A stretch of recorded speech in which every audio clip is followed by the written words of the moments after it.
Hello, it's Victoria from Coastal Themes, and in this video I'm going to be showing you everything you need to do before putting your Framer website live. And this list will also apply to your websites if you aren't using Framer. Maybe you're using Ghost, maybe you're using Webflow, maybe you're even using WordPress. No matter what you're using, these things will kind of apply to all providers. So if you have any specific questions, drop them in the comments below and I will get back to you with my tips and tricks. So I've got a full website here. You can see there's a lot of pages. It's quite a very intense site with a lot of content, and so putting this live, and especially if we're doing many redirects, will be important. And if your site has a lot of traffic, you really want to make sure you're doing this properly. So we've put together a list that I'm going to talk you through the different steps now. So to start with, we're going to go and check the page speed. So this is when all your content is uploaded. You can jump to Page Speed Insights, which is pagespeed.web.dev, and you can paste in your URL, depending on whether already you've put your domain live and linked it, or you're still using the staging domain. It's completely up to you. This page speed will more or less be exactly the same. So I'm going to paste in my URL and I'm going to hit Analyze. So while this does its diagnosis, the common issues we see are usually because images are quite big, they haven't been optimized, they aren't in WebP format, and the load speed is quite long. You can see here we've got 86% performance, which is okay. You can see that the images are fine because the first pieces of content that load are loading fast enough, so the images are optimized perfectly. What I do like to say is if you aren't understanding exactly what these things mean, you can simply go to ChatGPT and take a screenshot, and it will pretty much diagnose it for you. And that's a great way to use AI because a lot of these are quite technical. So I put this into GPT. So we can see here the first piece of content like text and images appear fast enough, which is quick and perfect. Total blocking time. So this is to do with the code and the JavaScript execution. And this is stuff that can be sped up, especially on Framer specifically, by removing animation. So we have this kind of ticker here of logos. Maybe if we removed that or took away the animation, it would load a bit faster. I know for a fact that this header has a lot of animation on the drop-downs, so that might also be causing an issue. So small things like that might increase the JavaScript, and that's why very heavy animated websites need to be very optimized. So we don't usually recommend you use Framer for those style of websites, just because of the load speed.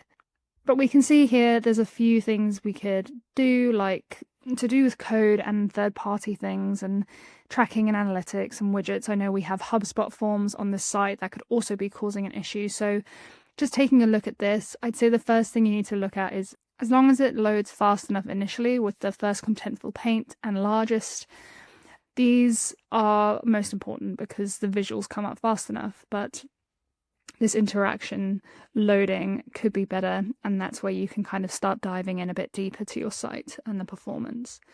So this is what I would check first, and that will just prompt you to maybe compress your images, maybe check kind of if you're using very intricate animations and effects and so on. You can kind of bring that in just to make sure that your speed is on point. So the next thing before you go live is to go through your site settings and make sure that you've looked at your SEO and your metadata and everything like that to make sure that your site is as optimized as it can be for SEO. Obviously, we have other videos on this, which I'm going to tag here. It will be somewhere on the screen. But you want to make sure that you have a site title, a site description, and you also want to make sure you have a favicon, a social preview, and if you are linking to Google Analytics or you're adding any tracking codes, you add this in the custom code under the settings pages. And then you can even deep dive even further into the metadata by going into each page and adding the page settings, so title and description for each individual page.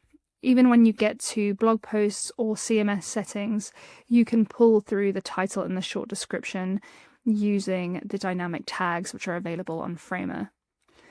You also want to make sure that your images have alt tags, so clicking on your images, making sure we have alt text available so that for screen readers and also for slow loading sites, if the images don't load, you still have a description of the image available. But it's most important for screen readers and accessibility.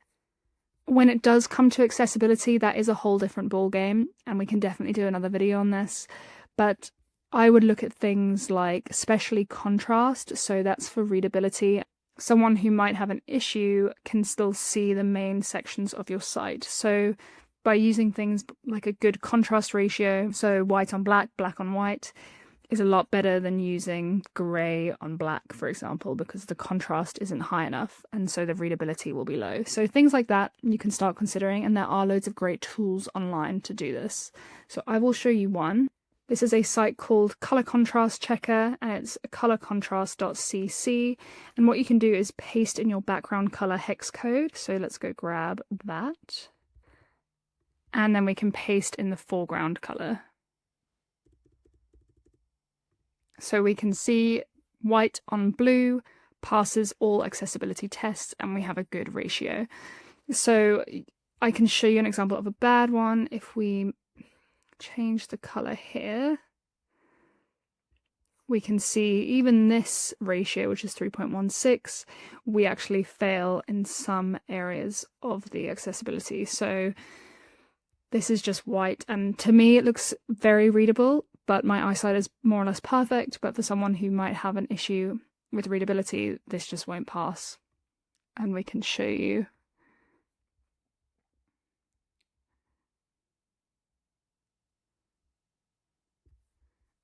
Especially this pink on purple, you can see it fails in all realms. So just starting with checking this is a great start, but then you can get into things more detailed like button sizes, especially on mobile, making sure that they're tall enough for being a touch target for someone's finger, for example. And there's loads of things like this. So starting with alt tags, starting with contrast checking, starting with checking how big buttons are really great ways to start getting into accessibility, as Google does take this into consideration. Then we will go into some of the more obvious things, is to go through your site on the live URL in the browser. I'm currently on the preview in Framer, but going through and testing all the buttons to make sure everything works. So where does request a demo take me? And if I fill in this form and submit it, will it go to where I need it on my side? Can I click through the filters? No, these filters aren't working. I know this isn't working because this is on staging and still in build. But if they aren't working, it's a great time to test it and fix it. Does clicking into a success story take me to the right place? Does clicking play the video? So just clicking through your site as if you were a user is a great way to start, just to check all your links. And that is where sharing with other people in your team, sharing with people who are outside your team or not related to your business at all can really help you pick up any small errors, because they might be trying to get to something in a different way than you are. Depending on what Framer plan you're on, and depending if you are moving from an old provider to a new provider rather than putting a site live from scratch, you may have to use redirects. And there are more technical ways to do this from an SEO perspective. But let's say your site has very low traffic, but you're still doing redirects. You need to make sure you add redirects in Framer by going to settings and redirect and paste in your old URL. So you can see here the page that used to be /insure is now crop insurance. So this just tells search engines that this URL is no longer relevant and send them to this one instead, so that when Google crawls your website, for example, it will pick this all up and send people to the right place. So any old links that are outdated on the internet are going to the correct place. There are more elaborate ways to go about migrating websites from one provider to another, and it's important to engage with an SEO expert if you are doing this for a very high traffic website, because this alone will not be enough. You don't want to see your traffic drop, and that is a big risk you can have with high traffic websites.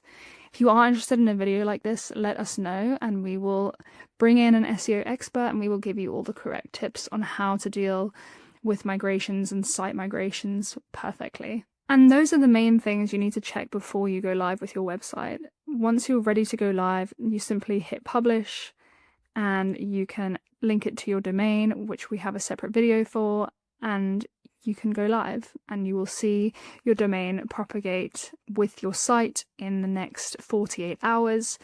And you'll see all the visuals change, and it's a great moment, but you will pick up things. So I always suggest that you do a soft launch before hard launching it on social media or to your email subscribers or whoever. So make sure you kind of do it slowly so you can pick up any issues. If that's you or if that's your team, giving yourself a bit of a buffer is always a great idea. So that's everything you need to know in the checklist before you go live, your pre-launch checklist. Is there anything I've left out? If I have, drop them in the comments below.